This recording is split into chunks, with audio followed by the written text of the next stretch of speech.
주님 평화. 네, 오늘 연중 제31주일 미사는 저 혼자 공동체 미사를 하고 있습니다.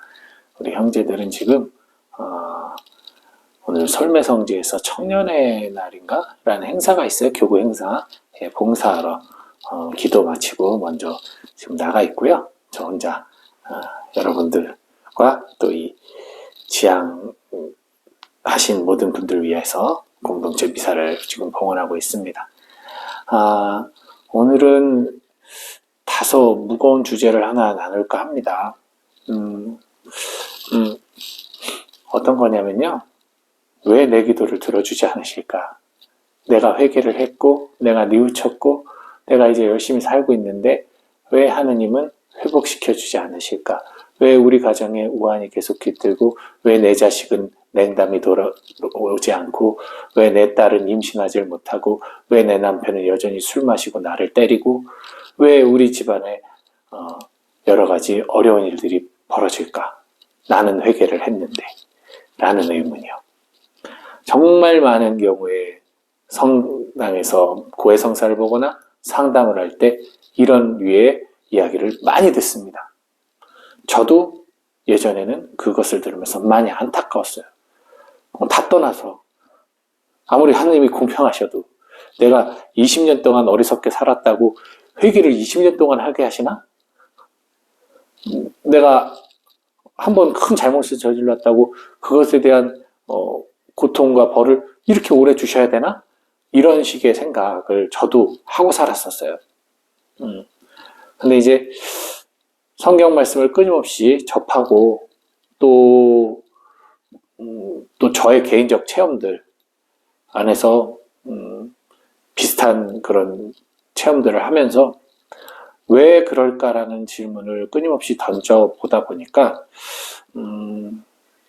다소 정말 이 이야기를 들으시는 분들에게, 저 자신도 마찬가지였지만 들으시는 분들에게는 다소 좀 실망스러운 결과에 도달하더라고요. 사실 영이 건강할 때는 이 얘기 들어도 맞아 할 거예요. 예를 들어서 제가 뭐 강의나 이런 거에서 사람들 그냥 세미나나 이런 데서 이 얘기를 하면 모두 맞습니다 합니다. 왜? 그게 머리를 맞거든요. 보통 교리적으로도 맞고. 그러나 정작 그 고통의 상황에 있는 사람들, 고통에 머물러 있는 사람들에게 이 말은 너무나 너무나 아픈 그런 말이거든요. 받아들여야 하긴 하는데 받아들이기 힘든, 너무나 아파서. 즉 우리가 누릴 복은, 구원은 여기 있지 않다라는 말. 이거 너무나 맞는 말이잖아요. 당연하잖아요. 하느님 나라가 우리의 구원의 몫이에요. 그것 때문에 예수님께서 목숨을 잃으신 거잖아요. 스스로 목숨을 하느님께 봉헌하고 우리를 위해 바치신 거잖아요. 우리의 구원을 위해. 즉 당신마저도 그 억울한 죽음을 허락하고 돌아가셨는데 우리는 이 세상이 아닌 하느님 나라를 위해 목숨을 바친 예수님에게 이 세상에서 잘 살기 위해서 열심히 기도를 하고 있거든요, 사실. 근데 예를 들어 뭐 그런 거죠. 뭐 아까 말한 대로 그런 부부관계 어려움이나 부모 자식 간의 어떤 갈등이라던가 아니면 어떤 경제적인 어려움들, 그런 것들을 내가 열심히 기도하고 있고 열심히 회개 생활하고 있는데 왜 나아지지 않느냐, 왜 회복하지 않느냐, 왜 하느님은 우리 집안을 이렇게 고통스럽게 하느냐라는 기도 앞에 당신에게 그 구원은 이 세상을 잘 사는 것입니까? 라는 질문을 할 수밖에 없게 되는 거더라고요. 얼마나 잔인해요, 사실 이걸 받아들이기가. 그래도 조금은 나 살 만큼은 해줘야 되지 않겠습니까? 라고 얘기하실 거예요. 저도 똑같이 그렇게 얘기하고 싶어요. 그런데 이건 잘못했다는 게 아니에요. 저도 그러한 상황에 놓여 있었을 때, 예를 들면 저희 형님이 돌아가셨을 때, 저희 형님이 돌아가시는데 영향을 끼쳤던 많은 사건들이 있고 사람들이 있어요. 그 형님이 고통스럽게 살다가 돌아가셨는데 그 사람들에 대한 정말 인간적 원망과 분노와 상처는 이루 말할 수가 없어요. 용서가 당연히 안 되죠. 아무리 내가 용서해야지 해도 용서 안 돼요. 자, 제가 그 마음을 갖고 계속 살아간다면, 복수에 그 불타서 살아간다면, 저는 이 생활은 뿐만 아니라 저는 구원마저 받지 못합니다. 지옥을 살고 있는 사람이 어떻게 구원을 받아요? 분명하게 말씀드린데요. 내 몸은 어떨지 몰라요. 내 몸은 힘들고 고통스럽게 살지 몰라도 내 영이, 내 믿음이, 내 믿음 안에 삶이 지옥을 사는 사람은 구원받지 못합니다. 이거는 여러분 바뀔 수 없는 진리예요. 내가 지옥을 살면서 내가 행복하지 못한 삶을 살면서 입으로만 믿습니다 하는 사람들은 사실 믿음을 갖지 못한 사람들이에요. 육은 어쩔지 몰라도 이 영은 주님 안에서 기뻐 뛰놀 수 있어야 되거든요. 제가 형님에 대한 그 원한과 원망과 복수심에 불타 살면 저는 지옥을 사는 것이고 구원에 이르지 못할 것입니다. 결국 그 미운 상황, 그 미운 사람들은 하느님의 심판에 맡겨야 되는 거예요. 하느님께 맡겨야 되는 거예요. 내가 어찌할 수가 없으니까. 하느님께 맡기고 나는 나의 삶을 충실히 살면서 기쁘게 살아가면서 감사하면서 살아가면서 또 형님을 위해 열심히 기도해서 하느님 나라에서 만나는 기쁨 그 하나를 가지고 사는 겁니다. 그럴 때 내가 나의 삶에 한 걸음 한 걸음을 나갈 수 있어요. 그 상황에 머물러 있으면 저는 한 발자국도 전진하지 못합니다. 회개 생활도 똑같아요. 회개하고 반성하고 후회한다고 하면서 그 과거의 죄에만 머물러 있고 과거의 상처에만 머물러 있는 사람은 한 발자국도 나가지 못해요. 구원을 향해 한 발자국도 나가지 못하는 사람은 결국 구원받지 못하는 겁니다. 회개는요, 돌아섬이고 돌아서서 걸어가는 삶이에요. 예수님이 많은 사람들을 치유하셨어요. 그런데 그 치유에 예수님께서 꼭 그런 말씀하시죠. 너는 죄를 용서받았다. 그 다음에 너는 구원을 얻었다는 말을 하신단 말이에요. 그 구원의 선언은 치유된 다음에 구원 얻었다라고 얘기 안 하세요. 치유한 이들의 고백과 돌아섬과 따름이 수반됐을 때, 즉 믿음으로 예수님을 따라갈 때 비로소 그 구원이 이루어지는 겁니다. 단순히 세상적으로 봐서 무언가 나아지고 복을 받고 그것이 구원이 아니라는 얘기예요. 근데 사실 우리는 이 세상에서 잘 사는 게 구원이라고 무의식적으로 그렇게 생각 안 해요. 근데 무의식적으로 생각하고 있어요. 잘 사는 게 복 받는 거라고. 그러다 보니까 간에도 평안하고 재물도 많고 한 것이 기왕이면 더 낫지 않느냐라는 생각을 할 수밖에 없는 거죠. 가난해도 행복하다는 것은 말뿐인 거고 실제로는 돈 있었으면 하는 것이 인간의 마음입니다. 저 수도자라고 가난을 서원을 한다고 해서 돈 없는 걸 더 좋아할까요? 돈 있는 걸 좋아할까요? 당연히 돈 있는 걸 좋아해요.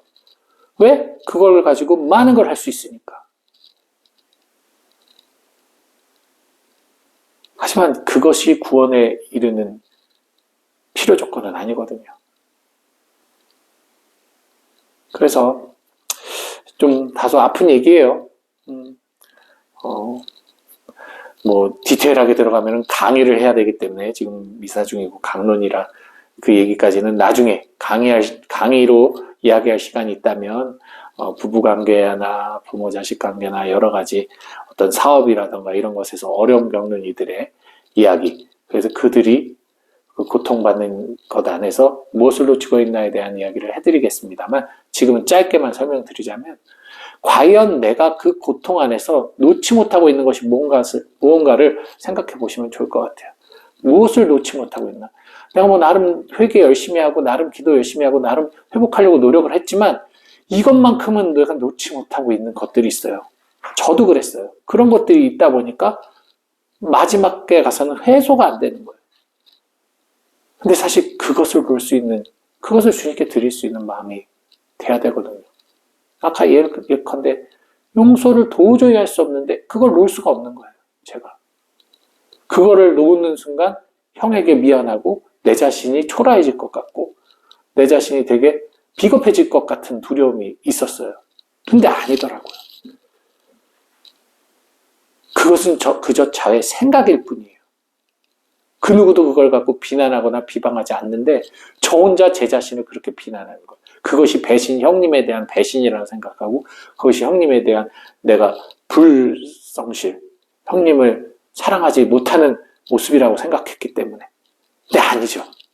형님 사랑하는 내 마음은 진심이고 그것과 별개로 이제 내가 그 원망으로 고통받으면서 살아가는 그 자체가 과연 나에게 또 돌아가신 형님의 뜻에 그리고 하느님에게 어떠한 이득이 될까? 아무 이득이 되지 않아요. 그렇다면 버려야죠. 과감히.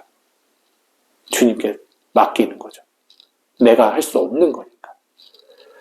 분명히 그런 것들이 존재합니다. 상담을 하다 보면 그분들이 포기하지 않는 것들이 있어요. 그걸 포기하기를 좀 포기하면 훨씬 더 자유로울 텐데 그걸 포기하는 순간 나는 끝이다. 나는 실패다. 나는 잘못됐다 생각하는 분들이 많아요.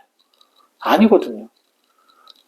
우리가 이 세상에 태어날 때 진짜 아무것도 없이 태어났고 죽을 때도 아무것도 없이 죽는다는 사실을 너무도 잘 알면서도 왜 우리는 무언가를 가지러 가는지를 잘 성찰해 보시기 바랍니다.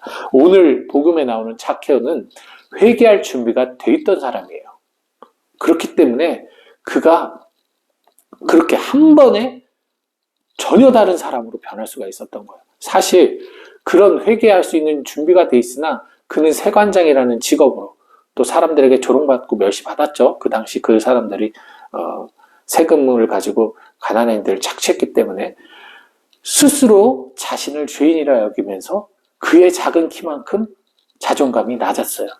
그러나 그가 용기를 내서 죽은 돌무화과 나무에 올라가서 예수님을 바라본 순간 그리고 예수님에 의해 그 예수님의 눈에 들어 예수님이 그의 마음의 집안에 머무는 순간 그는 모든 것을 다 잊어버리고 주님 앞에 새로운 사람으로 태어납니다. 자신의 재산의 절반을 가난한 이들에게 나눠주고 횡령한 게 있으면 4배로 갚겠다. 즉 자기를 올가매었던 이 세상에서 하느님에게 정말 자유롭게 다가가기 어렵도록 만들었던 그의 어떻게 보면 멍해와 같던 재산이란 것들을 그의 직위를 지키기 위해서 보였던 이 세속적인 것들을 주님 앞에서 자유롭게 벗어던진 거죠. 그럴 때 주님이 얘기하죠. 그제서야 얘기하죠. 이 집은 구원을 얻었다.